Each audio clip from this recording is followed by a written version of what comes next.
देखिए दोस्तों, आज हम करेंगे टीजीटी साइंस में टीजीटी साइंस में फिजिक्स का चैप्टर थर्ड था आपके पास गति। गति में हमने आपके पास इससे पहले गति कराया था, आपके पास रेस्ट कराया था, distance, displacement, speed, velocity, acceleration, speed velocity कराई थी, आपके पास यूनिफॉर्म स्पीड कराई थी, नॉन यूनिफॉर्म स्पीड कराई थी, यूनिफॉर्म वेलोसिटी कराई थी, नॉन यूनिफॉर्म वेलोसिटी। तो इसके बाद नेक्स्ट टॉपिक रहेंगे हमारे पास त्वरण को इंग्लिश में बोलते हैं एसिलरेशन। एसिलेशन होता है यानी कि त्वरण होता क्या है, अगर किसी वस्तु के वेग परिवर्तन की दर पर यूनिट टाइम में चेंज हो रही है, यानी किसी वस्तु का वेग पर यूनिट टाइम में चेंज हो रहा है तो उसे हम क्या बोलेंगे, त्वरण बोलेंगे। तो हमने यहाँ पर ये डेफिनेशन लिखी है, किसी वस्तु के वेग परिवर्तन की दर को उस वस्तु का क्या बोलते हैं, हम त्वरण कहेंगे। तो त्वरण इक्वल टू हो जाएगा अंतिम वेग माइनस के प्रारंभिक वेग अपन समांतराल। अंतिम वेग को देखो हमने रिप्रेजेंट किया था आपके पास v से, और प्रारंभिक वेग को रिप्रेजेंट किया था u से। तो हमने यहाँ पर वैल्यू लगाई, तो ये अंतिम वेग की जगह v और प्रारंभिक वेग की जगह स्मॉल u, और डिवाइडेड करना में टाइम या समांतराल को लिख सकते हैं हम t से। तो v माइनस का u अपॉन t, और त्वरण को रिप्रेजेंट किया जाता है स्मॉल a से। तो फॉर्मूला हो जाएगा a is equal to v minus का u अपॉन t। अब देखिए आपके पास ये क्या है, स्पीड ही तो है, यानी वेलोसिटी, और वेलोसिटी की यूनिट होती है मीटर पर सेकंड। तो यहाँ पर इतने की यूनिट क्या लिखेंगे आप, मीटर पर सेकंड, और टाइम की यूनिट होती है सेकंड। तो सेकंड और सेकंड क्या हो जाए, सेकंड का स्क्वायर। तो त्वरण का है ऐसा ही मात्रक होता है मीटर पर सेकंड स्क्वायर। अगर सीजीएस मात्रक की बात करें तो सेंटीमीटर पर सेकंड स्क्वायर। नेक्स्ट देखिए, त्वरण एक सदिश राशि, यानी ये इसमें दिशा होती है, यानी इसमें क्या होगी, दिशा यानी डायरेक्शंस होंगी। तो ये कैसी राशि होगी, सदिश राशि होगी। त्वरण धनात्मक हो सकता है, ऋणात्मक हो सकता है, वो शून्य यानी किसी भी कंडीशन में हो सकता है। अगर किसी वस्तु का त्वरण कैसा है आपके पास, कैसा है, धनात्मक, तो उसे हम बोलेंगे एक्सीलरेटेड मोशन, यानी एक समान वेग वृद्धि, एक समान वेग वृद्धि। अगर किसी वस्तु का त्वरण आपके पास कैसा है, ऋणात्मक, तो ऋणात्मक त्वरण को बोलते हैं मंदन, यानी इंग्लिश में बोला जाता है इसे डी एसिलरेटेड मोशन। क्या बोलेंगे, डी एसिलरेटेड मोशन या फिर रिटार्डेशन। अगर किसी भी वस्तु का त्वरण कैसा, शून्य है, तो इसका मीन्स उस वस्तु की गति कैसी होगी, यूनिफॉर्म रहेगी, यूनिफॉर्म वेलोसिटी से मूव कर रहा होगा। अगर कोई बॉडी यूनिफॉर्म वेलोसिटी से मूव कर रही है तो उसका त्वरण क्या होगा, आपके पास शून्य होगा। तो इसके हम इसके टाइप देखेंगे, त्वरण के टाइप और उनके ग्राफ वगैरह। देखिए दोस्तों, यहाँ पर हमने नेक्स्ट लिखा हुआ है एक समान त्वरण, यानी इसे बोलेंगे यूनिफॉर्म एक्सीलरेशन। तो यूनिफॉर्म एक्सीलरेशन क्या होता है, यदि किसी वस्तु का यदि किसी वस्तु का अगर किसी वस्तु का वेग परिवर्तन समान हो इन समान समय में, तो उसे क्या बोलेंगे, एक समान त्वरण। तो हमने वो डेफिनेशन लिखी है, यदि किसी वस्तु का समान समय अंतराल में समान वेग, यानी समान समय अंतराल में समान वेग हो, यानी समान समय में समान वेग परिवर्तन होता है, तो उसे उस वस्तु का एक समान त्वरण कहते हैं। तो यहाँ पर हमने ग्राफ के लिए देखा है, एक समान त्वरण के लिए ग्राफ समय यानी यूनिट रहेगी सेकंड, और यहाँ पर वेग है, वेग की यूनिट रहेगी मीटर पर सेकंड। अगर इसका ग्राफ देखा जाए तो ग्राफ स्ट्रेट लाइन सीधा मिलेगा, यानी एक समान त्वरण के लिए ग्राफ कैसा होता है, स्ट्रेट लाइन यानी सीधी से। इसके बाद हम नेक्स्ट देखेंगे आपके पास एक समान त्वरण में, ध्यान रखें आपके पास जो एक्सीलरेशन मिलेगा आपके पास, वो इसकी वैल्यू रहेगी आपके पास 0। एक समान त्वरण में एक्सीलरेशन की यानी वेलोसिटी क्या होगा, चेंज कैसा होगा, सेम इक्वल अमाउंट में चलेगा, तो आपकी बात क्या, वेलोसिटी इक्वल अमाउंट में इंक्रीज हो रही है तो उसका डिफरेंस निकालेंगे। तो एक समान त्वरण में क्या उसकी वेलोसिटी क्या हो जाएगी, यानी एक्सीलरेशन क्या हो जाएगा उसका, यानी कि अगर कोई वस्तु एक समान वेग से आगे बढ़ रही है और एक समान वेग से आगे बढ़ रही है तो उसका त्वरण क्या होगा, 0 होगा। ध्यान रखें, एक समान वेग से, अगर उसका वेग लगातार इंक्रीज हो रहा है तो उसे क्या बोलेंगे आपके, तब उसका एक्सीलरेशन 0 नहीं होगा, यानी तब उसका त्वरण 0 नहीं होगा। अगर आपके पास उसका वेग एक ही वेग से अगर कोई गाड़ी आगे बढ़ती जाए, पहले 20 मीटर पर सेकंड, नेक्स्ट 20 अगले इंटरवल में 20 मीटर पर सेकंड, अगले वाले में भी 20 मीटर पर सेकंड, तो वहां पर उसका एक्सीलरेशन क्या होगा, 0 होगा। अगर ऐसा अगर होता है आपके पास पहला इंटरवल में 20 मीटर पर सेकंड, नेक्स्ट वाले में 40 मीटर पर सेकंड होता है, नेक्स्ट वाले में 60 मीटर है, अगर ये आपके पास ये कैसे है आपके पास एक्सीलरेटेड मोशन, तो यहाँ पर त्वरण 0 नहीं होगा। तो हमने ये आपके पास यहाँ पर त्वरण जीरो ना होने वाली कंडीशन में ये ग्राफ बनाया हुआ है। ये कब होगा आपके पास, जब ए यानी यू और वी दोनों बराबर होंगे तब ये जीरो होगा। ध्यान रखना ये कंडीशन, यानी इनिशियल वेलोसिटी और फाइनल वेलोसिटी दोनों बराबर होगी तब त्वरण आपका जीरो होगा। तो इसके बाद नेक्स्ट देखेंगे आपके पास असमान त्वरण। देखिए दोस्तों यहाँ पर हमने नेक्स्ट लिखा है असमान त्वरण। असमान त्वरण को हम क्या गैर त्वरण भी बोलते हैं। तो हमने असमान त्वरण लिखा हुआ है। असमान त्वरण को इंग्लिश में बोला जाता है नॉन यूनिफॉर्म एसिलेरेशन। तो नॉन यूनिफॉर्म एसिलेरेशन में ध्यान रखें वेलोसिटी के चेंज कैसे, यानी कि आपके पास जो वेग चेंज होगा वो कैसा होगा, अनइक्वल, यानी इक्वल नहीं होगा। इंटरवल कैसे होगा, इक्वल नहीं होगा, यानी हर बार वेलोसिटी या तो बढ़ेगी या फिर घटेगी। पर टाइम का इंटरवल कैसा होगा, सेम रहेगा। तो इसके अकॉर्डिंग हमने डेफिनेशन से यहाँ पर लिखी हुई है, यदि किसी वस्तु का समान समय अंतराल यानी समान समय अंतराल में असमान वेग, यानी वेग आपके पास एक जैसा वेग जो परिवर्तन हो रहा है वो एक जैसा ना हो के कैसा हो आपके पास अलग अलग हो रहा हो, तो उसे हम क्या बोलेंगे, असमान त्वरण बोलेंगे। यानी डेफिनेशन कंप्लीट हो जाएगी। यदि किसी वस्तु का समान समय अंतराल में असमान वेग परिवर्तन होता है तो उसे उस वस्तु का असमान त्वरण कहते हैं। तो यहाँ पर हमने ग्राफ बनाया हुआ असमान त्वरण के लिए, ये समय है ये वेग है। समय के लिए यूनिट रहेगी सेकंड और वेग के लिए यूनिट रहेगी मीटर पर सेकंड। तो यहाँ पर हमने जो ग्राफ प्लॉट किया हुआ है ये असमान त्वरण के लिए, ध्यान रखें असमान त्वरण के लिए आपके पास जो ग्राफ मिलेगा वो कैसा होगा, आपके पास कर्व जैसा होगा। पर हमने देखा इससे पहले यूनिफॉर्म के लिए वो स्ट्रेट लाइन था। तो डिफरेंस रहेगा आपके पास, यूनिफॉर्म के लिए ग्राफ होगा यूनिफॉर्म एसिलेशन के ग्राफ होगा स्ट्रेट लाइन, नॉन यूनिफॉर्म के लिए ग्राफ कैसा होगा, कर्व। तब इसके बाद हम नेक्स्ट देखेंगे आपका डी एसिलरेटेड और रिटार्डेड, यानी आपके पास एसिलरेटेड मोशन। दोस्तों नेक्स्ट हम देखते हैं आपके पास मंदन, यानी कि मंदन को बोलते हैं डी एसिलरेटेड या फिर रिटार्डेशन। डी एसिलरेटेड मोशन बोले या फिर रिटार्डेशन। इसमें क्या होता है, अगर किसी वस्तु के यानी अगर किसी वस्तु का वेग पर यूनिट टाइम में क्या होगा, डिक्रीज हो रहा है यानी कम हो रहा है, तो उसे हम क्या बोलेंगे, रिटार्डेशन। जैसे हम गाड़ियों पर ब्रेक अप्लाई करते हैं, गाड़ियों में जब ब्रेक अप्लाई करते हैं तो गाड़ी की स्पीड क्या होती है, कम होती चली जाती है, तो उसे बोलते हैं हम रिटार्डेशन या फिर मंदन।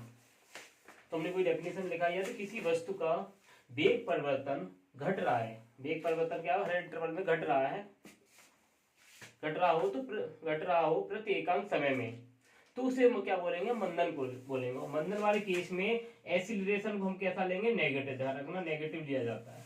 तो हमने यहाँ पे ग्राफ बनाया है समय और वेग के लिए, तो इसका जो ग्राफ बनेगा मंदन का हमेशा ऊपर से नीचे के लिए आता है, इस तरीके से ग्राफ बनेगा। ध्यान रखना मंदन का ग्राफ कैसा होगा, इस तरीके से होगा। और यहाँ पर मंदन वाले जब किसी क्वेश्चन में बोला जाएगा गाड़ी पर ब्रेक अप्लाई किए जा रहे हैं, तो यहाँ पर ध्यान रखना एसिलेशन की वैल्यू हमें कैसी, नेगेटिव लेनी है। ठीक, तो इस तरीके से इसका ग्राफ रहेगा मंदन के लिए। ये हमने वेलोसिटी और टाइम में इसमें मंदन के लिए ग्राफ बनाया। मंदन को यानी कि डी एसिलरेटेड या फिर रिटार्डेशन बोल सकते हैं। इसके बाद हम करेंगे एसिलरेटेड मोशन। तो देखिए यहाँ पर हमने नेक्स्ट लिखा है accelerated motion. Accelerated motion actually uniform acceleration की तरह ही होता है। तो हमने यहाँ पे एसिलरेटेड मोशन, इसमें क्या होता है, आप किसी वस्तु का जो वेग है आपके पास पर यूनिट टाइम में क्या होगा, इंक्रीज होगा। तो हमने यहाँ पर लिखा है यदि किसी वस्तु का वेग परिवर्तन बढ़ रहा है यानी इंक्रीज हो रहा है प्रति एकांक समय में, तो उसे हम क्या बोलेंगे, एसिलरेटेड मोशन कहते हैं। तो यहाँ पर जो एसिलेशन दिया जाएगा, ध्यान रखना अगर किसी गाड़ी की, जैसे हम किसी मतलब बाइक या फिर आपके पास कार को जब शुरू से स्टार्टिंग से चलाना स्टार्ट करते हैं तो उसकी वेलोसिटी के हर इंटरवल में हम क्या करते हैं, इंक्रीज करते हैं। तो जब किसी गाड़ी की वेलोसिटी हर इंटरवल में इंक्रीज हो रही है तो उसे बोलेंगे एसिलरेटेड मोशन, यानी वेग वृद्धि। तो यहाँ पर हमने वेग यानी वेग के लिए कंपोनेंट लिया है, ये समय के लिए। तो यहाँ पर जो ग्राफ बनेगा, ध्यान रखें ये ग्राफ ऐसा भी हो सकता है, स्ट्रेट लाइन भी हो सकता है। इसमें दोनों कंडीशन में ये ग्राफ हो सकते हैं। किसके लिए, एसिलरेटेड मोशन। ध्यान रखना इस पर डाउनवर्ड नहीं होगा। तो इस तरीके से हमने ये वेग एसिलेशन के टॉपिक किए। इसके बाद इसके नेक्स्ट टॉपिक, तो देखिए दोस्तों यहाँ पर हम करेंगे नेक्स्ट टॉपिक समत्वरित गति से संबंधित समीकरण, यानी यूनिफॉर्म मोशन के समीकरण। तो यूनिफॉर्म मोशन के 3 समीकरण होते हैं। तो पहला समीकरण इसमें रहता है आपके पास v = u + at, या v होता है आपके पास अंतिम वेग, ये होता है आपके पास प्रारंभिक वेग, ये यहाँ पर होता है त्वरण और t होता है टाइम।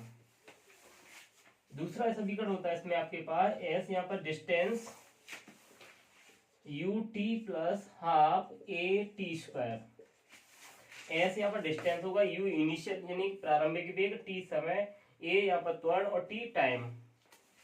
इसके बाद हमारे पास तीसरी इक्वेशन होती है इसमें v square is equal to u square plus 2as।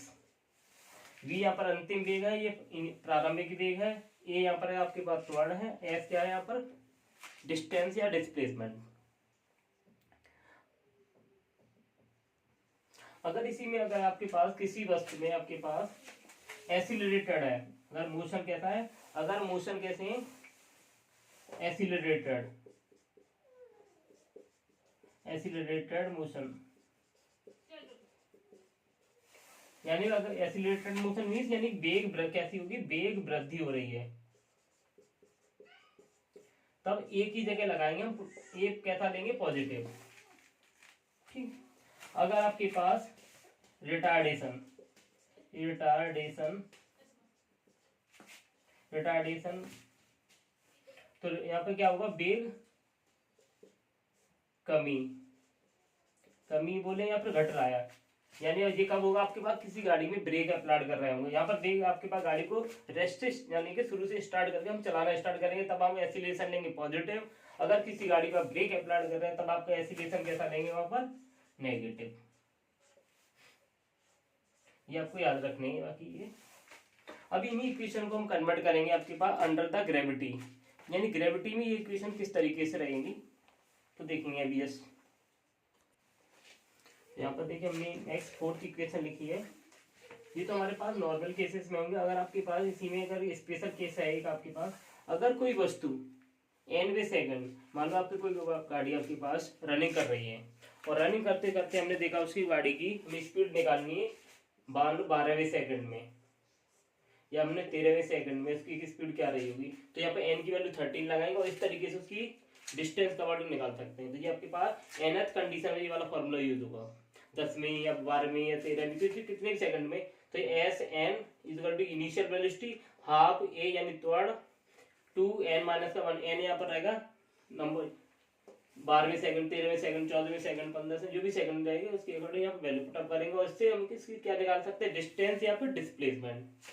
अब ये इक्वेशन हम कन्वर्ट करेंगे अंडर द ग्रेविटी, यानी ग्रेविटी में यानी गुरुत्व त्वरण में ये इक्वेशन किस तरीके से कन्वर्ट हो जाएंगे। तो देखिए हमने यहाँ पर लिखे समतुल्य गति के समीकरण में गुरुत्वीय गति में, तो गुरुत्वीय गति यानी आपके पास अंडर द ग्रेविटी, तो ग्रेविटी में हमारे पास देखेंगे ए चेंज हो जाएगा, ए की वैल्यू चेंज, ए की जगह हम क्या लेंगे प्लस का जी, यानी प्लस का जी और ये माइनस भी लिखा जाता है। प्लस जी हम कब लिखेंगे, जब वस्तु आपके पास ऊपर से नीचे की तरफ गिर रही होगी तो ए की जगह लगाएंगे प्लस का जी और जी की वैल्यू लगाएंगे आप, जी इक्वल टू होता है 9.8 मीटर पर सेकंड स्क्वायर। ठीक, जब वस्तु आपके ऊपर से नीचे गिरेगी तब यहाँ पर प्लस का 9.8 लगाएंगे। तो पहली इक्वेशन हो जाएगी जो हमने त्वरित गति में लिखी थी, v equal to u plus g t, यानी ए की जगह क्या हो जाएगा जी हो जाएगा, तो v equal to u plus g t. दूसरी वाली इक्वेशन हो जाएगी s की जगह हम क्या लिख देंगे वहां पर h और a की जगह क्या हो जाएगा g, यानी सेकंड इक्वेशन क्या हो जाएगी h equal to u t plus half g t square. Third वाली इक्वेशन हो जाएगी v square equal to u square plus 2gh। तो ये सारी इक्वेशन कैसी है, जब कोई बॉडी ऊपर से नीचे गिर रही है तब। अगर ये कंडीशन आपके पास जब कोई वस्तु ऊपर से यानी नीचे से ऊपर जाए तब यहाँ पर ए की जगह लगाएंगे हम माइनस का जी। देखिए दोस्तों नेक्स्ट हमने यहाँ पर लिखा है समतुल्य गति के समीकरण गुरुत्वीय गति में, जब वस्तु आपके पास ऊपर की तरफ जा रही है, यानी कि जब किसी बॉल को हम ऊपर की तरफ फेंक रहे हैं तब उसकी वेलोसिटी क्या होगा, हर इंटरवल में क्या होगी, घटेगी। तो घटने वाली कंडीशन में एसिलेशन लगाते हैं हम नेगेटिव, तो ए की जगह लगा देंगे माइनस का जी और एस की जगह लगाएंगे एच। तो हमने जी की वैल्यू होती है माइनस के 9.8 और ए की जगह लगा रहे हैं माइनस का, तो इसलिए माइनस साइन लगा देते, यानी ए की जगह क्या लगाएंगे माइनस का जी और जी की वैल्यू क्या लगा दें माइनस के 9.8 मीटर पर सेकंड, यानी हम क्या लगाने है हमें माइनस का 9.8 लगाना जब कोई बॉडी ऊपर की तरफ फेंकी जा रही हो। तो इक्वेशन क्या हो जाएगी यहाँ पर हो जाएगा v equal to u minus का जी टी और सेकंड इक्वेशन हो जाएगी h equal to u t minus के half g t square. Third equation हो जाएगी v square equal to u square minus के 2gh। तो इस तरीके से हमने एसिलरेटेड और डीएसिलरेटेड मोशन वगैरह कंप्लीट किए। इसके बाद हमारे पास रहेंगे आपके पास प्रोजेक्टाइल मोशंस, प्रोजेक्टाइल मोशन की किस केस कराएंगे हम, और इसके बाद हमारे सापेक्षिक गति, तो ये हम नेक्स्ट वीडियो में मिलेंगे। और इस तरीके से हमारा 3rd चैप्टर खत्म हो जाएगा। उसके बाद इसके कराएंगे प्रैक्टिस क्वेश्चन। अगर आप लोगों को ये वाला वीडियो अगर अच्छा लगा हो तो चैनल को लाइक करें, सब्सक्राइब करें एंड शेयर करें। Thank you watching the video.